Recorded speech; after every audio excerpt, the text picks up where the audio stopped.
देखो यू सवाल ऐसा आयु वाला एज वाला सवाल आओगा जरूर 100%। हमें जो निकालना वर्तमान आयु निकालनी। 5 वर्ष पूर्व नूरी की आयु सोनू की आयु की 3 गुनी थी। 10 वर्ष पश्चात नूरी की आयु सोनू की आयु की 2 गुनी हो जाएगी। नूरी और सोनू की वर्तमान आयु कितनी है? जो हमसे निकलवा रहा है नूरी और सोनू की आयु निकलवा रहा, इन्हें हम मानते हैं एक्स और वाई।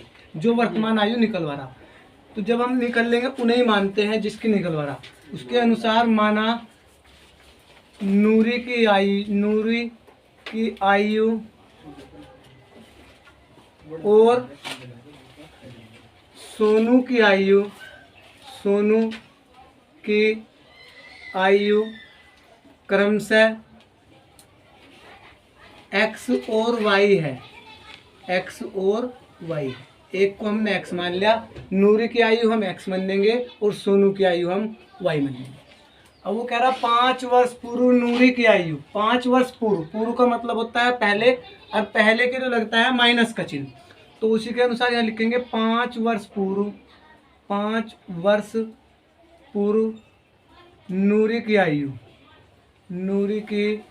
आयु इक्वल टू, हमने नूरी की आयु मानी फिलहाल में एक्स।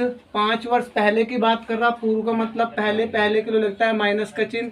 5 वर्ष पहले कर रहा तो 5 लिख देंगे यहाँ एक्स माइनस 5 वर्ष। ऐसे हम सोनू की आयु लिखेंगे। अब सोनू की आयु लिखी जाओगी पर्सन के अनुसार। 5 वर्ष पूर्व सोनू की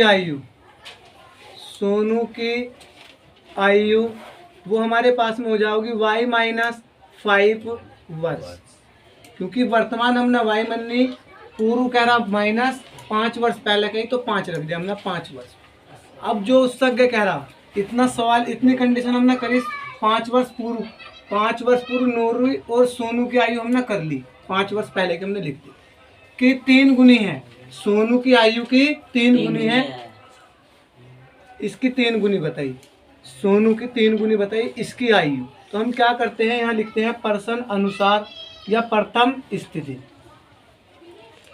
पर्सन अनुसार जो हमें बताया उसने, u वाला x माइनस 5 ऐसा कैसे रखेंगे। इसकी आयु सोनू की आयु की 3 गुनी बताई, तो 3 की गुना हम इसमें ही करेंगे, जो जाएगा 3 इंटू वाई माइनस 5।